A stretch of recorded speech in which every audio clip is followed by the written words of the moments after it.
Major লিগের মধ্যে সাকিব আল হাসানের বোলিং জাদু একদম দেখাতে পারছে না, ফলে সাকিব আল হাসান প্রচুর রান দিয়ে ফেলছে। দর্শক, এখন জানবো সাকিব আল হাসান এই মেজর লিগের মধ্যে তার সেরা বোলিং অ্যাকশন দিতে পারছে না, ফলে প্রতিপক্ষের কাছে সাকিব আল হাসান দুর্দান্তভাবে তার কামব্যাক করতে পারছে না। বাজেভাবে সে ব্যাটারদের কাছে মার খাচ্ছে, প্রতি ওভারে প্রায় 13 থেকে 14 রান দিয়ে যাচ্ছে, যার ফলে মেজর লিগের শাহরুখ খানের টিম হারে যাইতেছে এবং শাহরুখ খান এবং সুনীল নারায়ণ সাকিব আল হাসানের উপর অত্যন্ত অসন্তুষ্ট।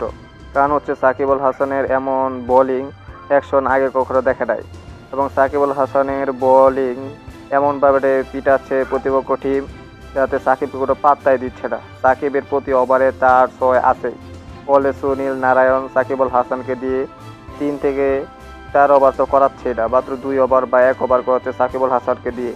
এবং সাকিব আল হাসানের বোলিং অ্যাকশন অত্যন্ত খারাপ, এটা জানিয়েছেন সুনীল নারায়ণ।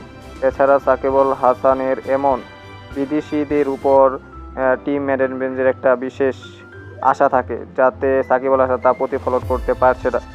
সাকিব আল হাসান তার বল হাতে অত্যন্ত ব্যর্থ।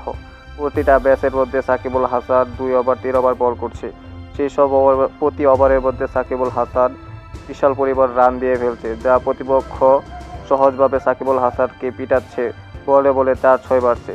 সাকিব আল হাসান তার সেরাটা দিতে পারছে না মেজর লিগের মধ্যে, বোলিং অ্যাকশন অত্যন্ত খারাপ, যার ফলে শাহরুখ খান এবং সুনীল নারায়ণ অত্যন্ত সাকিবের উপর রাগান্বিত।